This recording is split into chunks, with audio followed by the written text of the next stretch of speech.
Let's step back and think, what is the relevance of this topic to all of us? Why are we here to talk about this topic? Why? Any thoughts?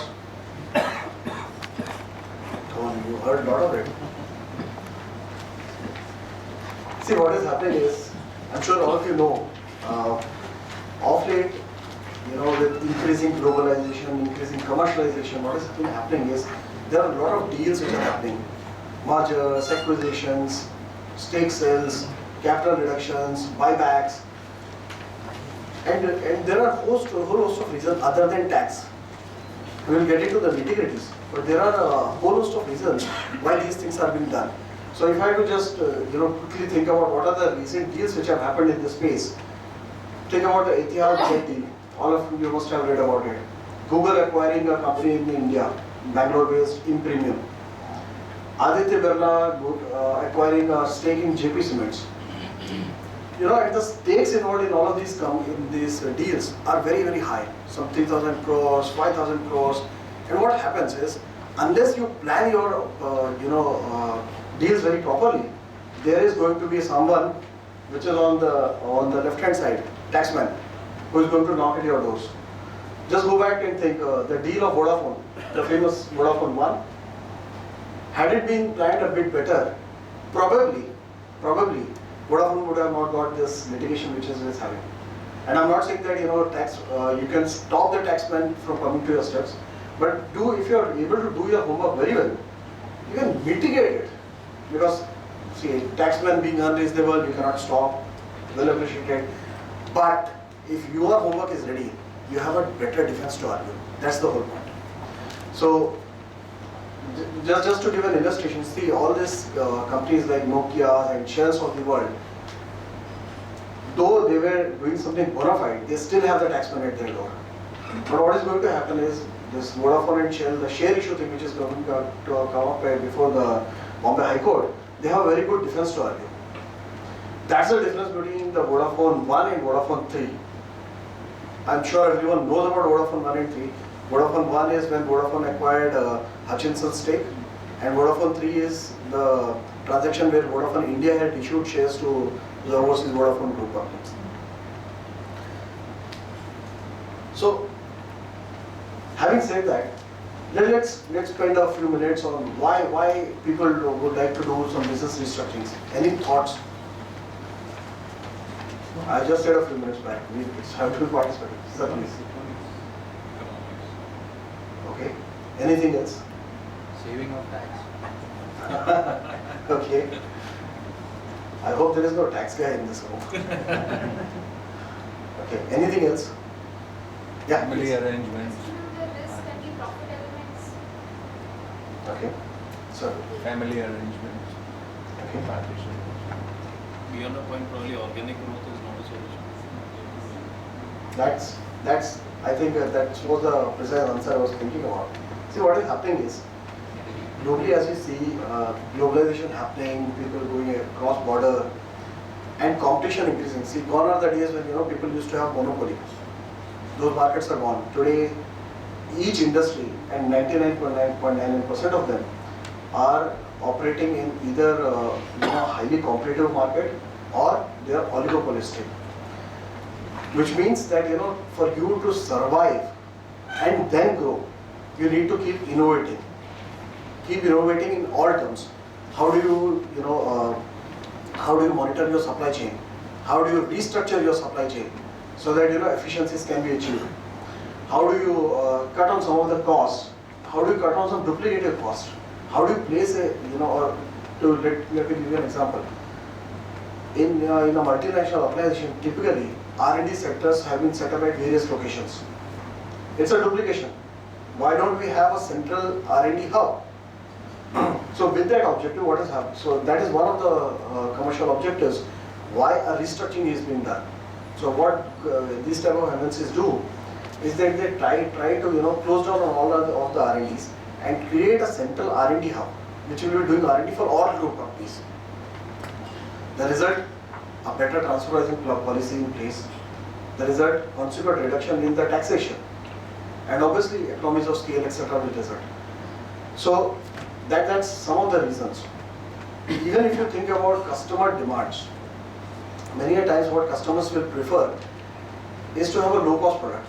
Obviously all of us, as you know, costs are inflating, we would like to see some low cost products. How do you do that? Shift to your manufacturing bases to low cost countries. We have seen that happening. The cost base is getting shifted to India, cost base is getting shifted to Bangladesh, Vietnam of the world. So these are some of the drivers why a restructuring happens. And I always keep saying whenever I meet tax authorities, and they have a different perspective of this, restructuring is driven by commercial and economic reasons, and tax is a consequence. The tax authorities start with the presumption that tax is the driver. See, please understand, tax in most of the cases is 30%. But the balance 70% is the other business and commercial reasons. And believe me, and most of you will be having this experience. Whenever you go to an organization and talk to tax guy, operations guy, he will say, tax come later.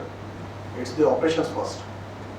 So that's somewhere I would believe it should be the first line of defense when you are preparing your documentation. How do you defend a business restructuring? That should be the first line of argument. What is the commercial driver for it? Because if you start saying, and I heard someone saying that saving, I think he said that saving of taxes, that cannot be the reason. Saving of taxes should be a consequence. Only then your restructuring will be respected, and I'm sure Bipin has touched on this topic, that tax should be the consequence. The commercial reason has to come first, right? At times, what is saying makes sense. Like at times, even for saving tax, like not income tax, sales tax on plastic item in Maharashtra is 13%. Right. Normal it is nil. Right. So this is the driver which has taken all the industry to. Maybe you consider the commercial expenses as a low cost manufacturing base. So particularly in Indian context, being a chartered accountant gathering, that may be having a better focus. No, it's a fair point.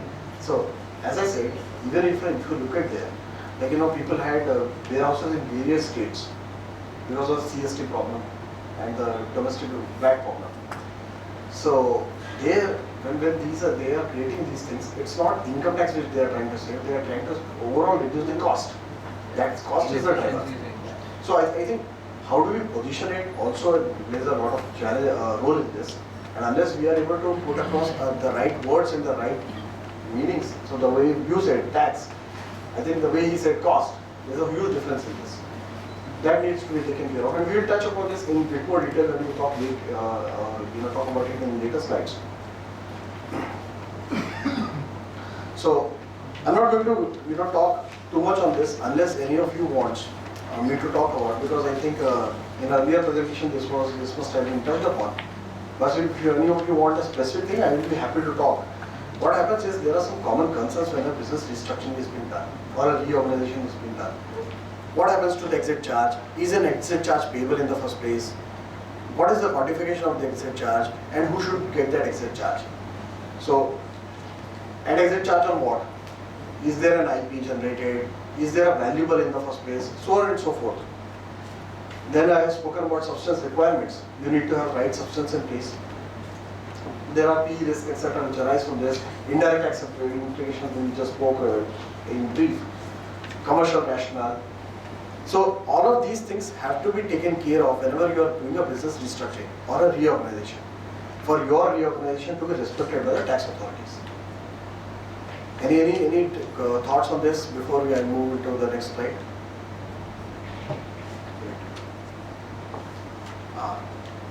This is one of my favorites. So having had spoken about all of this business structuring, business restructuring, how does transfer pricing come into play? What has been happening is, if you read the typical definition of section 92B1, section 92B1 used to say that the transaction should have a bearing on income, profits, assets of a company, of an enterprise for TP to get attracted. That's how it stands. But Finance Act 2012 has expanded this definition, and they have included this term of business restructuring and saying that this business restructuring or business reorganization will be covered as an international transaction, irrespective of the fact that there is a bearing on the profit, income, losses or assets Whether it has or it does not have, it will still be covered. What does that signify? Why? What is the relevance of this? Is anything getting transferred cost without any cost? In terms Okay. of restructure. Anything else?